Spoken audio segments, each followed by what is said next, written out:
Hi everyone, my name is Carissa Curiel. You can say Curiel or Curiel, either way is fine, accent or no accent. I am 28 years old, married to someone in the military, and we currently live in Japan. I created this YouTube channel to document my art process and see where I can improve so that I can grow as an artist. The videos are more for me and educating myself than tutorials on how to teach you. That sounds terrible, but there are so many other art channels out there and people with so much more knowledge than me that I don't feel like I'm qualified enough to create very specific how-to videos on those same topics. Other people have just done it better. Things that I will do or upload to my YouTube, mostly time-lapse paintings like this one of Jessica Chastain from The Huntsman, Winter's War, timed sketch studies, and thumbnails from movies, music videos, or TV shows with some voiceover talking about me. Things that I learned or noticed while I was painting, my life in Japan and traveling, and whatever other topics that I think are interesting or relevant to my life. One thing that I hope that you can take away from my videos is being able to step back and critique yourself, and that you should be able to identify the problem areas in your own pieces so that you're aware and you can fix them. Or, as you'll see by the end of this video, I gave up on certain parts and just moved on. But I am aware, I just couldn't fix it. I think it's really important to understand your own process and be more conscious of how you approach painting. Everyone has their own method, but the question is that method working for you? And even if it's working for you, you can still experiment. And I do think it's important to experiment every now and again to spice up your life, which is what I'm doing now because I don't normally start with a basic sketch and then go into rendering.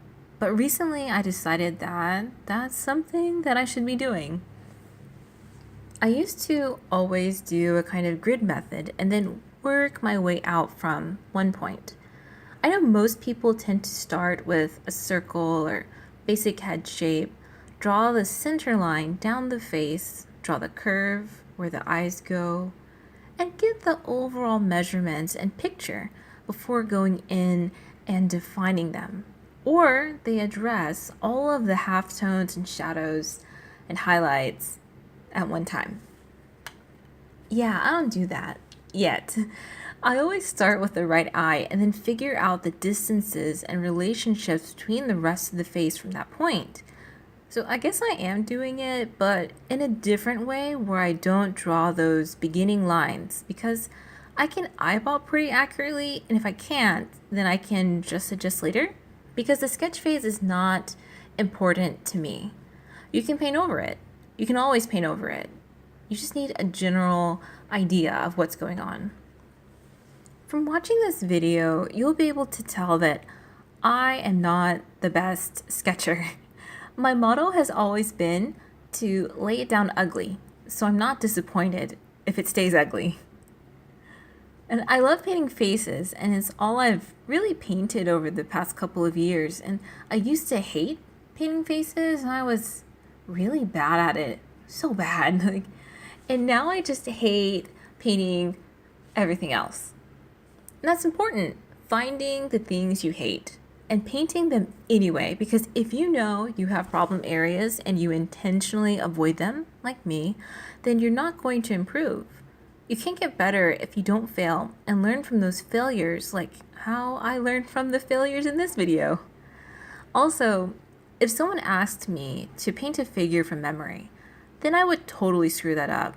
Or to paint folds in a windbreaker, or some crumpled fabric, or metal armor, jello, raindrops. Materials are not within my immediate knowledge base where I could just pull it from thin air, so I would definitely need a reference. And you can paint anything when you have a reference. I know most people have heard this, but you can't paint what you don't know. All of my studies are from references and stills or photos that I've taken. I'll let you know, or you'll be able to tell when I don't use a reference. I like a mix between semi realism and decently stylized art, like game art or manga styled art with realistic rendering. So when it comes to using stills as references, maybe once every 2 or 3 weeks, I'll find a movie, put it on a slow speed, screenshot it, paste it into Sai, and create a document with 10 or 12 images. And do that again and again until I finish the movie. Recently, I took over 700 stills from The Huntsman, Winter's War, and that took maybe 2 days. And I really like the cinematography in the movie and how fantastic the lighting was. Also, you can see some of the characters turn around pretty frequently, so that gives me a chance to do portrait studies from most of the angles. The only downside is that when there is action, it's super blurry, and so I skipped most of those scenes. I'll talk about my art background now. I don't have a degree in art, but I did take 3 years of classes and a BFA for painting and drawing when I was in college, like 5 years ago. So all of my formal classes were in traditional mediums: pencil, charcoal, watercolor, oil paint, acrylic, and gouache. Oil paint is my favorite, but there's not enough ventilation in my house for me to not kill myself. And I haven't worked up to plein air painting, but most importantly, I have no idea where to go in Japan or on base to properly dispose of mineral spirits and empty paint containers. I just don't know. So I just avoid it. I left college right before what would have been my senior year because my husband is in the military and the next duty station was Germany. And so it wasn't even a debate. Like, I had to choose between finishing my degree when I wasn't happy with the art I was creating. I wasn't at the level I wanted to be at. I'm still not at the level I want to be at. I hadn't found myself in art and didn't feel ready for a senior exhibition. Or I could go live in a new country and travel and experience a completely different culture. And I didn't want to be a traditional artist. I still keep in touch with a lot of my art friends from college, and they do art that is just freaking amazing. Like, my art friends range from semi-realistic impressionistic painters, tattoo artists, to jewelry artists, a photographer, to people do printmaking, to teach ceramic classes now, to into animation school, some graphic designers. And that's all I remember off the top of my head. But I love that I know people in completely different fields of art because it helps to inspire me and take from those different crafts. And I just support my friends so fully.